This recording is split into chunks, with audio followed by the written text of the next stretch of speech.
Palakkad Kanjikode coach factory വരില്ല എന്ന് ഉറപ്പായതോടെ പ്രദേശവാസികളുടെ ആശങ്ക വർദ്ധിച്ചിരിക്കുകയാണ്. പദ്ധതിക്കായി ഏറ്റെടുത്ത 236 ഏക്കർ പ്രദേശം കാട്ടാനകളുടെ താവളമാണ്. ഇവിടെ നിന്ന് വന്യമൃഗങ്ങൾ പ്രദേശത്ത് ഇറങ്ങുന്നതും വ്യാപകമാണ്. മറ്റെന്തെങ്കിലും വ്യവസായമോ എയിംസോ ഇവിടെ വരണമെന്നാണ് പ്രദേശവാസികളുടെ ആവശ്യം.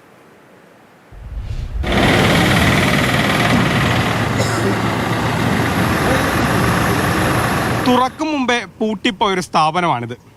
ഇവിടെയാണ് 236 ഏക്കർ കഞ്ചിക്കോട് കോച്ച് ഫാക്ടറിക്ക് വേണ്ടി സംസ്ഥാന സർക്കാർ ഏറ്റെടുത്ത് കേന്ദ്രത്തിന് നൽകിയത്. ഇതിപ്പോൾ ഇന്ത്യൻ റെയിൽവേയുടെ പക്കലാണ്. ഒരു കാര്യവുമില്ലാതെ കാട് പിടിച്ച് കിടക്കുന്നു.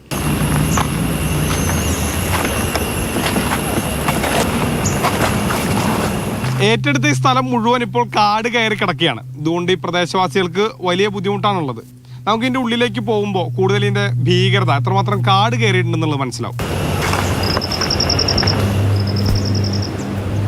പാലക്കാട് ഈ സ്ഥലത്തൊരു കോച്ച് ഫാക്ടറി വരും. യുവാക്കൾക്ക് ജോലി ലഭിക്കും. അനുബന്ധ വ്യവസായങ്ങളൊക്കെയായി നാടും നാട്ടുകാരുടെ ജീവിതവും വളരും. ഇങ്ങനെയുള്ള സ്വപ്നങ്ങൾ കഞ്ചിക്കോട്ടുകാർ ഉപേക്ഷിച്ചിട്ട് കാലം കുറയായി. ഇനി ഈ സ്ഥലം കാട് പിടിച്ച് നശിക്കാതെ മറ്റെന്തിനെങ്കിലുമായി ഉപയോഗിക്കണമെന്ന ആവശ്യം മാത്രമേ ഇവർക്കുള്ളൂ.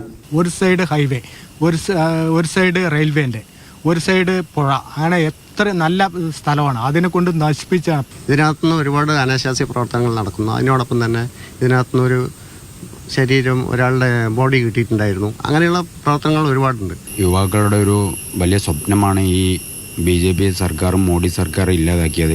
ഈ പദ്ധതി ഉപേക്ഷിക്കുന്നതിലൂടെ യുവാക്കൾക്ക് ഒരുപാട് പ്രതീക്ഷകളാണ് തല്ലിക്കെടുത്തിയിരിക്കുന്നത്. 15 വർഷക്കാലമായിട്ട് ആന ഇവിടെ ഉള്ളത് കാരണം പുഴയോരത്തിൽ കൂടെ ഇറങ്ങി കൃഷിയിടങ്ങളിൽ നാശനഷ്ടങ്ങൾ സംഭവിച്ചുകൊണ്ടിരിക്കുകയാണ്.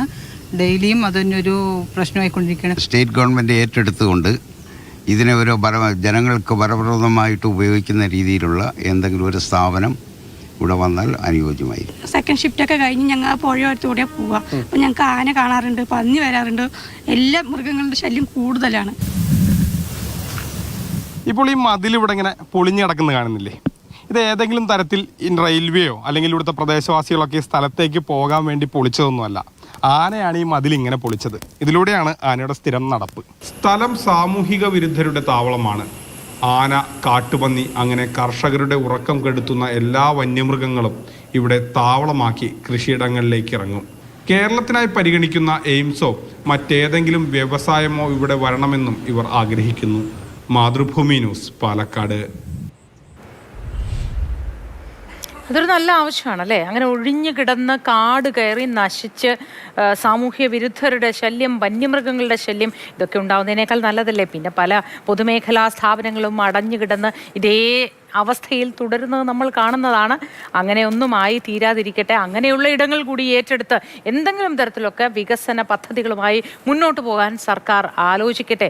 അതൊരു അഭ്യർത്ഥനയായി മുന്നോട്ട് കൂടി വയ്ക്കുകയാണ്.